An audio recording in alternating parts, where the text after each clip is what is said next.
അപ്പോൾ നമ്മളിങ്ങനെ വീട്ടിലുള്ള സാധനം വെച്ചിട്ട് ഇങ്ങനെ ബായ് ബിരിയാണി ഉണ്ടാക്കുന്നതാണ് നോക്കാൻ പോകുന്നത്. അതിന് വേണ്ടി നമ്മൾ 1 കിലോ അരിയാണ് എടുത്തുള്ളത്. 1.5 കിലോ ചിക്കനും 1 കിലോ അരി. നമ്മൾ ആദ്യം കുക്കറിലിട്ട് ചിക്കൻ ഒന്ന് വേവിക്കണം, ഒറ്റ വിസിൽ വരുന്ന അരി. കുരുമുളക് പൊടി, കുറച്ച് മുളക് പൊടി, കുറച്ച് ഉപ്പ്, കുറച്ച് മഞ്ഞൾപ്പൊടി ഇതിട്ടിട്ടൊന്ന് വേവിക്കുക. ഒരു വിസിലിന് വരണമെന്നില്ല. ഒരു വിസിലടിച്ച ഉടനെ നമ്മുടെ വിസിലിൽ നിന്ന് ആവി ഒഴിവാക്കിയിട്ട് വേണം എടുത്ത് വയ്ക്കാൻ, അല്ലെങ്കിൽ ചിക്കൻ വെന്തുടഞ്ഞു പോകും. ഇതിലേക്ക് കുറച്ച് വെള്ളം ആഡ് ചെയ്യണം. നമുക്ക് ബിരിയാണി വയ്ക്കുമ്പോൾ ആ വെള്ളം എടുക്കാൻ വേണ്ടി.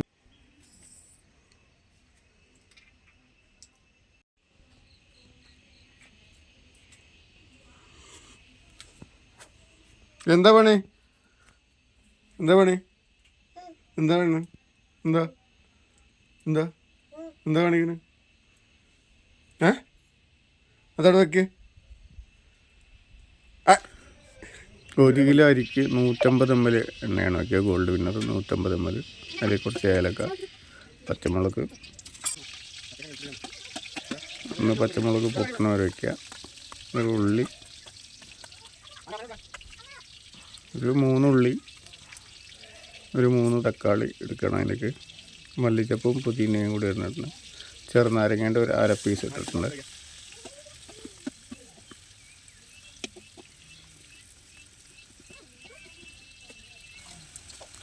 ഇത് ഇഞ്ചി വെളുത്തുള്ളി അരച്ചതാണ്. തക്കാളി ഇട്ടൊന്ന് വാട്ടിയെടുത്തതിന് ശേഷം കുറച്ച് കുരുമുളക് പൊടി, പട്ടയും കറാമ്പും പൊടിച്ചതാണ്. ഇത് വലിയ ജീരകം പൊടിച്ചത്, കുറച്ച് ഉപ്പ്. നമ്മൾ ചിക്കനിൽ കുറച്ച് കൂടുതൽ ഉപ്പിട്ട് വേവിക്കണം, എന്നാലേ ചിക്കൻ്റെ ഉള്ളിലേക്ക് ഉപ്പ് പിടിക്കുള്ളൂ. ഇതിൽ ഇടുന്ന ചിക്കൻ മസാലയാണ് ഇപ്പോൾ ഇട്ടത്. കുറച്ച് മഞ്ഞൾപ്പൊടി, മുളക് പൊടി, 50 ഗ്രാം ചിക്കൻ മസാലയാണ് ഇട്ടിട്ടുള്ളത്.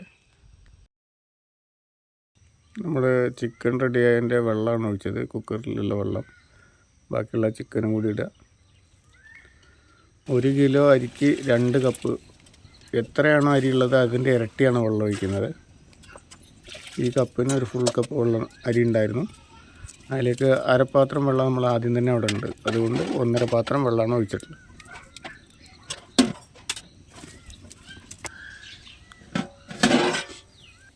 വെള്ളം നല്ലോണം തിളച്ചതിന് ശേഷം ഉപ്പൊന്ന് നോക്കിയിട്ട് വെള്ളത്തിനേക്കാൾ ഒരു ചെറിയ പൊടിക്ക് മുന്നിൽ നിൽക്കണം. ഉപ്പ് കുറച്ച് കൂടുതലുണ്ടാവണം. അതിനുശേഷം നമ്മൾ അരിയിടുക. അരിയിട്ട് നന്നായിട്ടൊന്ന് ഇളക്കി വിട്ടിട്ട് അടച്ച് വയ്ക്കാം. തീ കുറച്ച് നന്നായി കത്തിക്കണം, എല്ലാ ഭാഗത്തും കത്തുന്ന പോലെ. പിന്നെ അതേപോലെ അരിയൊന്ന് ഇടയ്ക്കിടയ്ക്ക് ഇളക്കി കൊടുക്കണം. ഇളക്കി കൊടുക്കുന്നത് എന്തിനാണെന്ന് വെച്ചാൽ ഒരു ഭാഗത്ത് മാത്രം തീ കത്തുമ്പോൾ ഒരു സൈഡിൽ അരി വേകുള്ളൂ. അതിനാണ് നമ്മൾ ഇളക്കി കൊടുക്കുന്നത്. അപ്പോൾ എല്ലാ ഭാഗത്തും മാറി മാറി അരി വെന്ത് കിട്ടും. പിന്നെ അതേപോലെ ഇതിനൊരു ചെറിയ ടിപ്സും കൂടെ ഉണ്ട്. നമുക്ക് ബിരിയാണി വെന്തിട്ടില്ലെങ്കിൽ, വേവ് അധികമായി കഴിഞ്ഞാൽ ഒന്നും ചെയ്യാൻ പറ്റില്ല. വെന്തിട്ടില്ലെങ്കിൽ അത് നമുക്ക് ഒന്നുകൂടെ വേവിക്കാം. അതേപോലെ ബിരിയാണി ചൂടാക്കേണ്ട ആവശ്യം വരികയാണെങ്കിൽ കൂടി ഇങ്ങനെ ചെയ്യാം. നമ്മുടെ ഇഡ്ഡലി പാത്രമല്ലേ, ഇഡ്ഡലി പാത്രത്തിൻ്റെ അടിയിലെ തട്ട് മാത്രം വെച്ചിട്ട് മുകളിലൊരു ഇല വെച്ചിട്ട് ബിരിയാണി അതിൻ്റെ വെള്ളം ഒഴിച്ച് ബിരിയാണി ആവിക്ക് വേവിക്കുക. അപ്പോൾ ബിരിയാണി കരിയുക അങ്ങനത്തെ ബുദ്ധിമുട്ടൊന്നും ഉണ്ടാവില്ല. അതേമാതിരി വെന്തിട്ടില്ലെങ്കിൽ അങ്ങനെ വേവിച്ചാൽ ഒന്ന് ബിരിയാണി വെന്ത് കിട്ടും.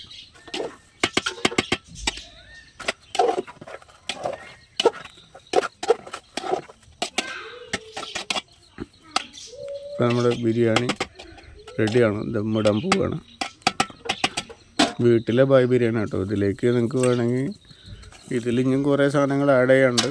നിങ്ങൾക്ക് വേണമെങ്കിൽ ബിരിയാണിയുടെ കിറ്റ് കിട്ടും. നമ്മുടെ പട്ടയ, കറാമ്പ്, ജാതിക്ക, പത്രിക്ക എന്നുള്ളതൊക്കെ അങ്ങനത്തെ ഒരു കിറ്റ് കിട്ടും. അത് വാങ്ങി പൊടിച്ച് അതിലേക്ക് ഇട്ടാലും മതി. നമ്മളതൊന്നും ഇതിൽ ആഡ് ചെയ്തിട്ടില്ല. ഇതിൽ 50 ml നെയ്യാണ് ഇടുക. 1 കിലോ അരിക്ക് 50 ml നെയ്യും 150 ml ഗോൾഡ് വിന്നറും കൂടിയാണ് ഈ 1 കിലോ ബിരിയാണിക്ക് ഉപയോഗിക്കുന്നത്. നമ്മുടെ ബായ് ബിരിയാണി, വീട്ടിലെ ബായ് ബിരിയാണി ഉണ്ടോ അത്? ശരിക്കുള്ള ബായ് ബിരിയാണി അല്ല, ഒരു വീട്ടിലുള്ള സാധനം കൊണ്ട് എങ്ങനെ ബായ് ബിരിയാണി ഉണ്ടാക്കുക എന്നുള്ളതാണ് നമ്മളിപ്പോൾ കാണിച്ചിട്ടുള്ളത്.